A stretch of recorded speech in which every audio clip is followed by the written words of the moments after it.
আজকে তোমাদের সামনে হাজির হতে পেরে বড় গৌরব হচ্ছে আমার। পৃথিবীর সবচেয়ে চমৎকার বিশ্ববিদ্যালয়গুলোর একটি ছাত্র তোমরা। মজার ব্যাপার হলো, আমি নিজে কখনো কলেজের পাঠ চুকোতে পারিনি। আজ এই আনন্দের দিনে কোনো জ্ঞানগর্ভ বক্তৃতা দেওয়ার ইচ্ছে আমার নেই। কেবল 3টা গল্প শেয়ার করতে চাই তোমাদের সাথে। আমার জীবনের 3টি গল্প, ব্যাস এইটুকুই। প্রথম গল্পটা হচ্ছে জীবনটাকে এক সুতোয় বাঁধা নিয়ে। আমি রিড কলেজে ভর্তি হওয়ার মাত্র 6 মাসের মধ্যে ড্রপ আউট হয়ে যায়। প্রশ্ন হচ্ছে, এত স্বাদের একটা কলেজ থেকে কেন ড্রপ আউট হলাম আমি? এই গল্পের শুরু আসলে আমার জন্মেরও আগে। আমার মা ছিলেন কলেজে পড়ুয়া কম বয়সী একটি মেয়ে। আমাকে লালন পালন করার মতো অবস্থা তার ছিল না। তিনি ঠিক করলেন আমাকে কারো কাছে দত্তক দিয়ে দেবেন। মায়ের খুব ইচ্ছা ছিল আমার দত্তক পরিবার হবে উচ্চশিক্ষিত, নিদেন পক্ষে কলেজ গ্র্যাজুয়েট। সেইভাবেই সব ঠিকঠাক। এক আইনজীবী পরিবারের সাথে দফা হলো আমাকে দত্তক নেওয়ার। সমস্যা বাঁধল ঠিক আমার জন্মের সময়। শেষ মুহূর্তে সেই দম্পতি ভেবে দেখলেন তারা আসলে একটা কন্যা শিশু চান। তখন ওয়েটিং লিস্ট থেকে ফোন গেল আরেক দম্পতির কাছে, আমাদের কাছে একটি ছেলে সন্তান এসেছে, আপনারা কি তাকে দত্তক নিতে আগ্রহী? অবশ্যই, ওই পাশ থেকে আওয়াজ এলো। এইভাবেই আমার নতুন বাবা মার কোলে চলে গেলাম আমি। কিন্তু আমার মা কিভাবে যেন খবর পেয়ে গেলেন এই নতুন বাবা মা কেউই আসলে কলেজের দোরগোড়া পেরোয়নি। মা তো রেগে কাই। অবশেষে তাকে বহু কষ্টে ঠান্ডা করা গেল এই শর্তে যে একদিন আমাকে অবশ্যই কলেজে পাঠানো হবে। আমার নতুন বাবা মা তাদের কথা রাখলেন। সেদিনের সেই ছোট্ট আমি 17 বছর পর সত্যি সত্যি কলেজে পা রাখলাম। কিন্তু বোকার মতো এত খরচে একটা কলেজ বেছে নিলাম যে বেচারা বাবা মার সারা জীবনের সঞ্চয় জলের মতোই খরচ হতে লাগলো। এইভাবে 6 মাস চলার পর ভেবে দেখলাম ভুল, সবই ভুল। আমি যে আসলে জীবনে কি করতে চাই সেটাই ভেবে পাচ্ছি না। কলেজের পড়ালেখা বিরাট যন্ত্রণা, এই আপদ বয়ে বেড়ানোর কোনো মানেই দেখলাম না। হুট করে সিদ্ধান্ত নিলাম ড্রপ আউট হয়ে যায়। ঠান্ডা মাথায় ভাবতে গেলে নিজেকে বেকুব মনে হওয়ার কথা, কিন্তু আমার কেন যেন অনুভব হলো একদম ঠিক কাজ করেছি। মন যদি নাই টেকে কেন তবে ঝুলে থেকে খামোখা নিজেকে কষ্ট দেওয়া? সুতরাং কদিন পর দেখা গেল আমি মহা আনন্দে ক্লাস করা ছেড়ে দিয়ে ঘুরে বেড়াচ্ছি ক্যাম্পাসে। বিভিন্ন ডিপার্টমেন্টে ঘোরাঘুরি করি। যখন যেই ক্লাস ইন্টারেস্টিং লাগে সেখানে ঢু মেরে আসি। ব্যাপারটা কাগজে কলমে খুব বিপ্লবী শোনাচ্ছে, তাই না? কিন্তু বাস্তবে রোম্যান্টিসিজমের ছিটে ফোটাও ছিল না। যেহেতু আমি আর ছাত্র না, সুতরাং কোনো রুম পেলাম না। সারাদিন দৌড়াদৌড়ি করে রাতে বন্ধুদের রুমের মেঝেতে মরার মতো ঘুমায়। পকেটে কোনো পয়সা নেই, কাউকে কিছু বলতেও পারি না লজ্জায়। খিদেই চোখে অন্ধকার দেখি। কোকের বোতল কুড়িয়ে ফেরত দিলে 5 সেন্ট করে দেয় আমাকে। আমি এই কাজ করে খাওয়ার খরচ জোটানো শুরু করে দিলাম। প্রতি রবিবার 7 মাইল হেঁটে হরে কৃষ্ণ টেম্পলে যেতাম, যেখানে ফ্রিতে ভালোই খাবার পাওয়া যেত। আমাদের ছোট বড় অনেক রকম স্বপ্ন থাকে, কিন্তু বাস্তবায়ন করতে পারি কতগুলো? এই দ্বিধা থেকে মুক্তি পেতে চলো ঘুরে আসি। মজার ব্যাপার হলো, এত দুঃখ কষ্টের মাঝেও আমার কোনো আফসোস ছিল না। এই ভবঘুরে জীবন নিয়ে বেশ ছিলাম। যখন যেটাতে আগ্রহ পাই সেটা নিয়েই লেগে থাকি। ব্যাপারটা যে কত সুদূর প্রসারী ছিল তার একটা ছোট্ট উদাহরণ দিই, শুনুন। কলেজে হঠাৎ একবার ক্যালিগ্রাফি কোর্স চালু হলো। ক্যাম্পাসের দেওয়ালে দেওয়ালে পোস্টারে ড্রয়ারের লেভেল পর্যন্ত অসম্ভব সুন্দর ক্যালিগ্রাফি দিয়ে সাজানো। আমি বড় মুগ্ধ হলাম দেখে। যেহেতু কোনো কাজ নেই, ভর্তি হলাম ক্যালিগ্রাফি কোর্সে। সারাদিন এটা নিয়েই পড়ে থাকি। টাইপোগ্রাফির যত খুঁটিনাটি, বিভিন্ন রকম ফন্ট, কালির ব্যবহার, আরো কত কি যে শিখলাম। আমি বিজ্ঞানের মানুষ, শিল্পের এই প্রগাঢ় সৌন্দর্যের জগৎ আমাকে বিমোহিত করল। শিল্পের প্রতি আমার জন্ম নিল গভীর আবেগ। এই তুচ্ছ ক্যালিগ্রাফি কোর্স আমার জীবনে কোনো কাজে লাগার কথা না, যদি না আমি পোস্টারে লেখালেখির কাজ করে জীবন চালানোর কথা ভাবি। কিন্তু বছর 10 পর একটা দারুণ ব্যাপার ঘটল। আমরা যখন প্রথম ম্যাক কম্পিউটার ডিজাইন করছিলাম, তখন আমার মনে ভিড় করল সেই কলেজ জীবনে ক্লাস বাদ দিয়ে শেখা ক্যালিগ্রাফির কোর্সের কথা। দেখা গেল এতদিন পরেও কিছুই ভুলিনি আমি, সব ঠিকঠাক মনে আছে।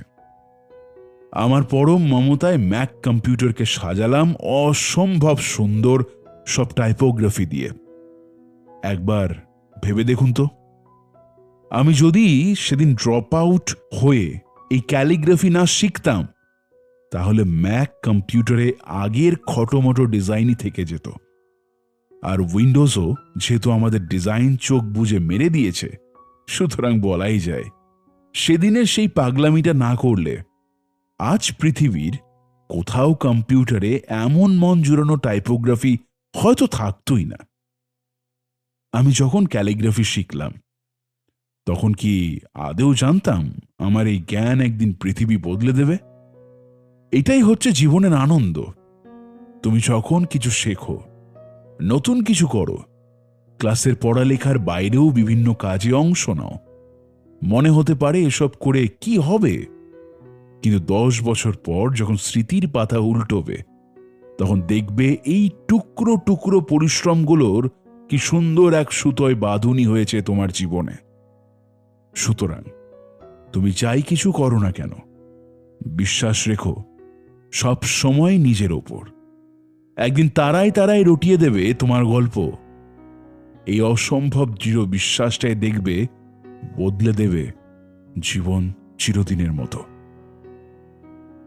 আমার দ্বিতীয় গল্পটা ভালোবাসা নিয়ে, ভালোবাসবার এবং হারাবার। নেশা আর পেশা যার মিলে যায় সে বড় ভাগ্যবান। আমি খুব কম বয়সেই আমার ভালোবাসার জায়গাটা খুঁজে পেয়েছিলাম। ওজ এবং আমি যখন বাড়ির গ্যারেজ থেকে অ্যাপেলের যাত্রা শুরু করে দিলাম, তখন আমার বয়স মাত্র 20 বছর। রাত দিন উন্মাদের মতো খাটতাম আমরা। দেখা গেল মাত্র 10 বছরের মাথায় সেই গ্যারেজের ঘুপচিতে জন্ম নেওয়া অ্যাপল এখন $2 বিলিয়ন বিশাল এক প্রতিষ্ঠান হয়ে দাঁড়িয়েছে, যেখানে 4000-এরও বেশি মানুষ কাজ করে। আমার 30তম জন্মদিনের কয়েকদিন পরই বাজারে আসলো অ্যাপেলের কালজয়ী উদ্ভাবন দ্য ম্যাকিন্টশ, এবং তারপরই আমাকে অ্যাপেল থেকে বের করে দেওয়া হলো। কি আজব কাণ্ড না? নিজের হাতে তৈরি করা একটা প্রতিষ্ঠান থেকে কিভাবে কেউ তোমাকে বের করে দেয়? ঘটনা হচ্ছে, অ্যাপেল যখন বড় হতে লাগলো, তখন এই বিপুল কাজের চাপ সামলানোর জন্য আমরা একজন চৌকস লোককে এনেছিলাম। কয়েকদিন পর দেখা গেল তার সাথে আমার চিন্তা ভাবনা মিলছে না। অ্যাপেলের ভবিষ্যৎ নিয়ে তার আর আমার পরিকল্পনায় আকাশ পাতাল তফাৎ রয়েছে। তখন দুজনের মাঝে বেশ ধুন্ধুমার কাণ্ড বেঁধে গেল, এবং অ্যাপেলের পরিচালনা পর্ষদের সবাই গম্ভীর মুখে জানিয়ে দিল তাদের সমর্থন ওর সাথেই আছে। সুতরাং মাত্র 30 বছর বয়সে আমাকে নিজের হাতে তিল তিল করে গড়ে তোলা কোম্পানি থেকে রীতিমতো ঢাকঢোল বাজিয়ে বের করে দেওয়া হলো। সারা জীবনের ভালোবাসা আর সাধনা এক ফুৎকারে উড়ে গেল বাতাসে। আমার বুকের ভেতরটা দুমড়ে মুচড়ে গেল কষ্টে। এরপর বেশ কিছুদিন আমি দিশেহারার মতো ঘুরে বেড়ালাম। ভেতরটা একদম এলোমেলো লাগছিল। একবার ভাবলাম সব ছেড়ে ছুড়ে নিরুদ্দেশ হয়ে যায়, কিন্তু এত দুঃখের মাঝেও একটা জিনিস অনুভব করলাম, আমার ভালোবাসাটা হারিয়ে যায়নি। অ্যাপেল থেকে অপমানিত হয়ে বেরিয়ে আসতে হয়েছে আমাকে। সবার কাছে ব্যর্থতার প্রতীক এই স্টিভ জবস, কিন্তু তাতে আমার ভালোবাসার নক্ষত্র এতটুকু ম্লান হয়নি। আমি ঠিক করলাম সবকিছু নতুন করে শুরু করব। প্রকৃতির এই এক লীলা খেলা। অ্যাপল থেকে ছাঁটাই হওয়ার পর আমার মনে হচ্ছিল লজ্জায় মাটিতে মিশে যায়, কিন্তু পিছন ফিরে তাকালে মনে হয়, আরে এর থেকে চমৎকার আর কি বা হতে পারত জীবনে। সাফল্যের একটা বিশাল ভার আছে, হাজারো প্রত্যাশার দম্ভ বুকের মাঝে পাথর হয়ে চেপে বসে। সব সময় একটা গণ্ডির ভিতর চলতে হয়, চাইলেই যা ইচ্ছা করা যায় না। কিন্তু আমি যেহেতু সবকিছু একদম নতুন করে শুরু করছি, আমার এরকম কোনো ঝামেলা নেই। যা ইচ্ছা, যেমন খুশি তেমন চলার আনন্দে বিভোর আমি প্রত্যাশার শিকল ভেঙে ডুব দিলাম সৃজনশীলতার এক অপূর্ব জগতে। পরের 5 বছরে আমি নেক্সট নামে একটা কোম্পানি খুললাম, তারপর পিক্সের নামে আরো একটা, এবং প্রেমে পড়লাম অসাধারণ এক রমণীর। বিয়েও করে ফেললাম দুজনে। এই পিক্সার থেকেই আমরা বের করলাম পৃথিবীর প্রথম computer animated film toy story. এখন তো পিক্সার পৃথিবীর সবচেয়ে সফল অ্যানিমেশন স্টুডিও। এই সময় দারুণ এক চমকপ্রদ কাহিনী ঘটল। অ্যাপল নেক্সটকে কিনে নিল। আমি আবারও ফিরে আসলাম প্রাণের প্রতিষ্ঠানে। নেক্সটে আমরা যেই প্রযুক্তি উদ্ভাবন করেছিলাম সেটার উপর ভিত্তি করেই অ্যাপেলের আজ এই জয় জয়কার। লরেন আর আমি দুজনে গড়ে তুললাম দারুণ সুখী একটি পরিবার। আমি বুকে হাত দিয়ে বলতে পারি, সেদিন অ্যাপল থেকে ছাঁটাই না হলে এই অসাধারণ ব্যাপারগুলো ঘটতই না আমার জীবনে। এইটাই তো জীবনের আনন্দ। মাঝে মধ্যে এমন সব ঘটনা ঘটবে যে মাথায় আকাশ ভেঙে পড়বে তোমার, কিন্তু হাল না ছাড়লেই দেখবে সবকিছু নতুন করে আরো সুন্দর হয়ে উঠেছে। জীবনের রংধনু আরো বর্ণিল হয়ে দেখা দিচ্ছে তোমার কাছে। অনিবার্য মৃত্যু আমাকে গ্রাস করতে এসেছিল, অথচ কি অবাক বিস্ময়ে বেঁচে রইলাম আমি। ভালোবাসার জায়গাটি খুঁজে পাওয়ার চেয়ে সুন্দর আর কিছু হয় না। জীবনের নেশায় হয়ে উঠুক পেশা। ম্যারম্যানে ছাপোষা একটা জীবন কাটানোর কোনো মানেই হয় না। জীবন এত সস্তা না। তোমার মাঝে যেই ছাই চাপা বারুদ আছে সেটাকে বের করে আনো, জ্বালিয়ে দাও পৃথিবীর ভালোবাসার উচ্ছ্বাসে। মহৎ কিছু করো। পৃথিবীর যে বড় প্রয়োজন তোমাকে, জগৎটাকে ঘুরে দেখো, উপলব্ধি করো জীবনের মানে। দেখবে আপনা থেকেই অনুভব করবে কোনো কিছুর প্রতি একটা তীব্র আবেগ, যে স্বপ্নের তাড়নায় ছুটে চলা যায় হাজার হাজার বছর অটল পরিশ্রমে। কাজের মধ্যেই ভালোবাসা, কাজের মধ্যেই জীবন।